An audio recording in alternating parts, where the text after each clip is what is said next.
अस्सलामुअलैकुम, this is SM समील हुदा और आज मैं हाजिर हूँ अपने 15th इस्लामिक लेक्चर के साथ। आज मेरा टॉपिक है कि अल्लाह की नज़र में काफिर की नेकियां आखिर कोई वैल्यू क्यों नहीं रखती, अल्लाह के वजूद का साइंटिफिक सबूत क्या है और परिंदे के जनाजे हमें नज़र क्यों नहीं आते। तो पहले छोटे क्वेश्चन की तरफ चलते हैं।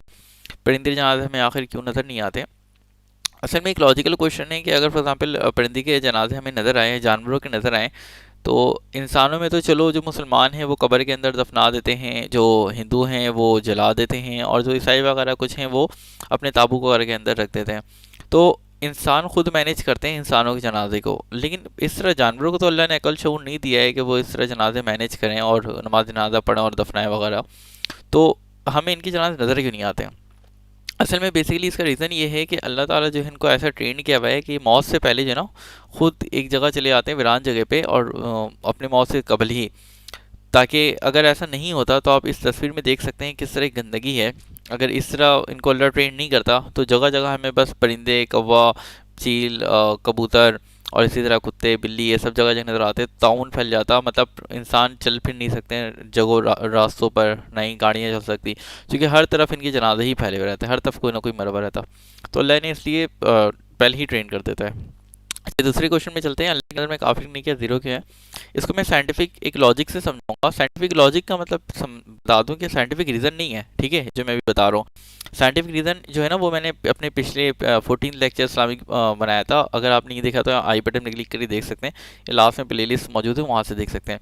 वो मैंने साइंटिफिक रीज़न दिया था, मतलब साइंटिफिक वजूहत थी। ये मैं साइंटिफिक एक तरीके से बता रहा हूँ कि आखिर क्यों वो जीरो है, ठीक है।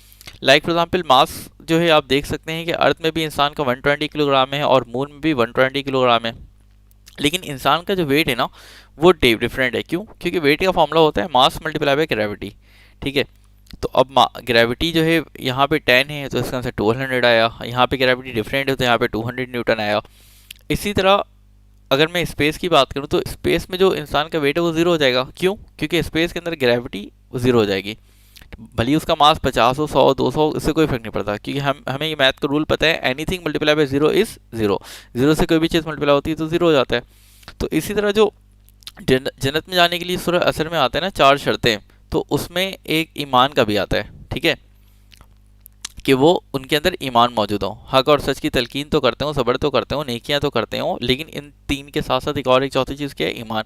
तो अब फॉर एग्जाम्पल काफिरों के अंदर जो है बाकी तीनों चीज़ें बहुत ज़्यादा हैं। लेट सपोज मैं बाकी दो की बात नहीं कर रहा, हक बात करने, सच बात करने और सब्र करने की, सिर्फ एक की दो की कर रहा हूँ, नेकियों की और ईमान की। तो फॉर एग्जाम्पल मुसलमान को कंसिडर करें, समझे मुसलमान के पास जो है ना ये मास को ले ले फॉर एग्जाम्पल नेकी, समझिए ये सिर्फ 20 है, और ग्रेविटी को यहाँ पे आप समझ ले नेकी, तो और ये सॉरी नेकी कह रहा हूँ, ग्रेविटी को आप समझ ले ईमान, ये समझे मुसलमान के पास आप सिर्फ और सिर्फ 5 है। तो 20 मल्टीप्लाई 5, टोटल आंसर क्या आ जाएगा? 100।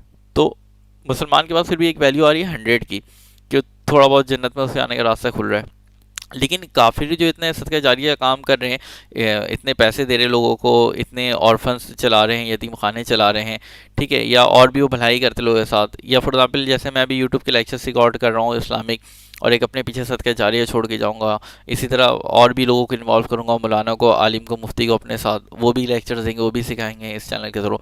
तो एक मतलब पूरा एक सदका जारी इंशाल्लाह छोड़ के जाऊँगा, तो इसका बेनिफिट इंशाल्लाह मुझे होगा आखिर मरने के बाद।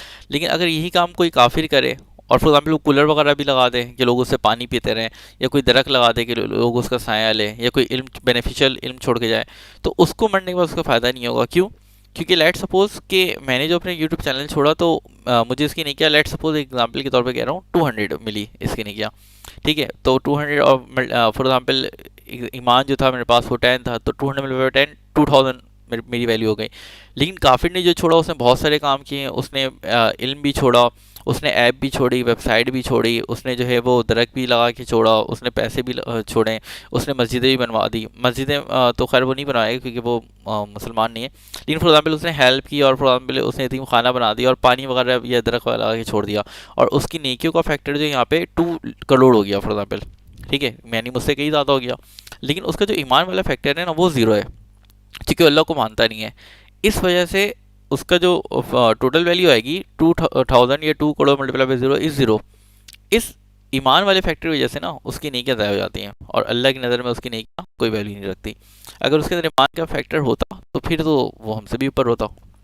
अच्छा, अब मैं काफिर के इस ईमान वाले फैक्टर के ऊपर बात करूंगा कि वो जो अल्लाह को नहीं मानते हैं तो वो क्यों गलत है और क्यों मानना चाहिए अल्लाह को। क्योंकि अब हम अल्लाह की वजह को साइंटिफिक सबूत देखेंगे अपने तीसरे क्वेश्चन में। देखिए, एक रोबोट भी है ना, तो रोबोट को हम मानते हैं कि रोबोट खुद से काम करता है, रोबोट खुद से चलता है, खुद से देखता है, खुद से खाता है, खुद से पीता है, मतलब खाता पीता तो नहीं है लेकिन खाना पीना लेकर आ सकता है, ठीक है। इसी तरह अगर हम ऑटोमेटिक कार की बात करें तो हमें पता है ऑटोमेटिक कार खुद से चलती है, या ऑटो प्लेन भी होता है, ऑटोमेटिक मोड में डाल देते हैं। लेकिन रोबोट खुद ब खुद नहीं बना, खुद ब खुद जो भी काम कर रहा है ना, तो इंसान को ट्रेन करना पड़ा है, उसने उससे पहले ट्रेन किया है कि फला सिचुएशन में तुम्हें फाइट करनी है, फला सिचुएशन में तुम्हें फाइट नहीं करनी है, फला सिचुएशन में तुम्हें इस तरफ टर्न लेना है, ठीक है। उसको सारी चीज़ें ट्रेन की गई है। इसी तरह कार को ट्रेन किया गया है कि फला सिचुएशन में तुम्हें ब्रेक लेनी है, फला सिचुएशन के अंदर तुम्हें एक्सलरेट करना है। एक तो ये चीज़ ट्रेन किया गया है, दूसरी चीज़ ये बनी भी खुद नहीं है, इसे बनाया भी इंसानों ने। कार भी खुद नहीं बनी है, इंसानों ने बनाया, ठीक है। जैसे फॉर एग्जाम्पल मेरे पास सेंट्रो कार है, तो अब सेंट्रो कार जो है ना, वो जब तक मैं नहीं चलाऊंगा वो नहीं चलेगी, ऑटोमेटिक नहीं चल सकती। क्यों? क्योंकि उसके लिए फीचर ही मौजूद नहीं है। तो ये ऑटोमेटिक फीचर भी इंसानों ने नहीं डाला है। लेकिन अब सवाल पैदा होता है कि इंसान जो बनते हैं माँ के रहम में, तो इन्हें किसने बनाया, ठीक है। अब हम ये कहेंगे ऑटोमेटिक बना, तो भाई रोबोट तो ऑटोमेटिक नहीं बन सका। कोई भी मुझे रोबोट दिखा दें, हाँ वो अलग बात है कि एक दफ़ा रोबोट बन जाए तो उसके बाद वो दोबारा बन सकता है। जैसे कुछ इंडियन मूवीज़ के अंदर भी दिखाता है कि रोबोट टूट के बिखर जाता है, फिर खुद ब खुद जुड़ने लग जाता है। टर्मिनेटर मूवी सबसे फेमस है कि खुद ब खुद रोबोट जुड़ता है। लेकिन एक दफ़ा उसे कोई इंसान बना देता है, उसके बाद उसके अंदर वो सलाहियत दिखाई जाती है कि खुद ब खुद बन रहा है। ऐसा कभी भी किसी मूवी में नहीं दिखाया गया कि कोई भी रोबोट खुद ब खुद बन गया हो अचानक से, पहले किसी इंसान ने उसे बनाया। इसी तरह कोई भी ऑटोमेटिक कार खुद ब खुद नहीं बनी, इंसान नहीं बनाया। तो ये खुद ब खुद कैसे बन गया? और चलिए अगर मान भी लें कि खुद ब खुद बन रहा है, तो ट्रेन किसने किया? कि फॉर एग्जाम्पल ये जो पानी है वो इतने दिन में जो है गोश्त का लुथड़ा बनेगा, इतने दिन में आंखें बनेंगी, इतने दिन में कान बनेंगे। जिससे रोबोट को तो इंसानों ने ट्रेन किया ना कि आपको फला सिचुएशन में ये काम करना है, फला सिचुएशन में काम करना है। यहाँ पे ऑटोमेटिक कार को तो इंसानों ने ट्रेन किया कि आपको फला सिचुएशन में ब्रेक लेनी है, फला सिचुएशन में ब्रेक नहीं लेनी, फला सिचुएशन में एक्सीलेट करना है, फला सिचुएशन में टर्न लेना है, इंसानों ने ट्रेन किया। इसको किसने ट्रेन किया? जो 9 महीने के अंदर ये बच्चा बन रहा है, इसको ट्रेन कौन कर रहा है? माँ बाप तो नहीं जाके ट्रेन करे, डॉक्टर तो ट्रेन नहीं करे, हाँ बेटा इस तरफ टर्न लो, हाँ बेटा ऐसे बन जाओ। तो यहाँ से भी पता चलता है कि यार कोई पावर एग्जिस्ट करती है जो इसको बना रही है।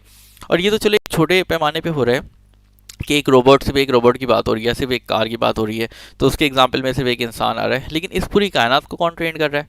चलो माना ऑटोमेटिक, जिस तरह रोबोट ऑटोमेटिक है कि खुद ब खुद अभी काम कर रहा है, जिस तरह ऑटोमेटिक कार है कि खुद ब खुद चल सकती है, तो हमने माना कि जिस तरह एक ऑटोमेटिक कार खुद ब खुद चल सकती है, इसी तरह कायनात भी ऑटोमेटिक चल सकती है। मान लिया कि खुद ब खुद एक ऑटोमेटिक निज़ाम से सूरज निकल रहा है, एक ऑटोमेटिक निज़ाम से चांद निकल रहा है, चांद चल रहा है, ये पूरा कायनात चल रहा है। लेकिन ट्रेन किसने किया?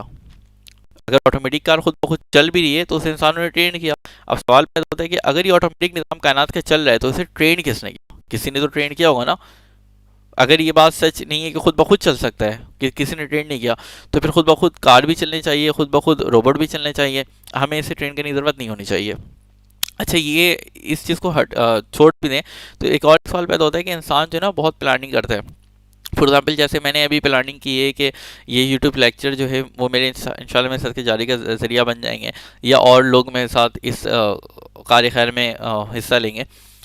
लेकिन ये प्लान सक्सेसफुल होगा ही नहीं, ये फॉर एग्जांपल ये सदक़े जारी का मेरे ज़रिया बनेगा ही नहीं बनेगा, कोई और लोग मेरे साथ इसमें इन्वॉल्व होंगे नहीं होंगे, ये सारी चीज़ें मैं ये नहीं कह सकता कि वाकई में हो जाएंगी, भले मैं जितनी प्लानिंग कर लूँ। क्यों? क्योंकि एक पावर है जो इन सब चीज़ों को कंट्रोल कर रही है। अगर वो चाहेगी तो ये होगा, वो नहीं चाहेगी तो नहीं हो सकता।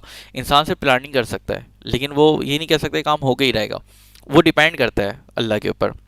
तो अचानक से इंसान, और चलो हम मुसलमान इस चीज़ पे यकीन रखते हैं ना, चलो काफिर इस चीज़ को नहीं मानते हैं, या इनफिडल नहीं मानते हैं, अनबिलीवर नहीं मानते हैं, उन वो भी बहुत सारी प्लानिंग करते हैं लेकिन उनकी प्लानिंग फेल हो जाती है। तो कैसे फेल हुई? जब सिक्योर प्लानिंग थी, बिल्कुल 100% एक एक चीज़ कैलकुलेट करके की थी, तो अचानक से फेल क्यों हुई? तो इसका मतलब है कोई पावर एग्जिस्ट करती है जो कि आपको कंट्रोल कर रही है, आपकी थिंकिंग को और आपकी तमाम चीज़ों को, मतलब आप उसको कभी बीट नहीं कर सकते हो। आप जितनी प्लानिंग कर लो उसकी प्लानिंग हमेशा आपसे बेहतर होगी, आप उसकी प्लानिंग के सामने आपको घुटने टेकने पड़ेंगे। तो ये भी प्रूव है कि आपके काम नहीं बन पाते समटाइम्स, से आप जैसा सोचते हो वैसा नहीं कर पाते हो, आप जो चाहते हो वो नहीं हो पाता। इसका मतलब है कि अल्लाह एग्जिस्ट करता है जो इस कायनात को कंट्रोल कर रहा है, और आपके चाहने से कुछ नहीं हो रहा जब तक होना चाहे। एक और एक चीज़ है कि इंसान मरने के बाद कहाँ जाएगा ये भी नहीं पता, ठीक है। अगर हम मान लें कि जो एथिक्स हैं वो सही हैं कि कोई और उनके जो सबूत हैं वो सही हैं कि वाकई अल्लाह एग्जिस्ट नहीं करता, कायनात इत्तफाकन वजूद में खुद ब खुद चल रहा है, तो मसले पैदा होते हैं, सवाल ये बनता है कि ठीक है हम आपकी बात को मान लिए हैं, लेकिन फिर हम मरने के बाद कहाँ जा रहे हैं? जो हमारा ढांचा बन रहा है, तो ये एक हड्डी इसमें रह जाती है ना, ये हड्डी क्यों ख़त्म नहीं होती है? इसका जवाब आज तक साइंटिस्ट नहीं दे सके। हमें कुरान में तो इसका जवाब मिलता है कि उसी बोन की हड्डी से ही अल्लाह ताला दोबारा हमें आखिरत में खड़ा करेंगे। तो हमें तो कुरान जवाब दे रहा है, लेकिन एथिक्स के पास इसका जवाब नहीं है।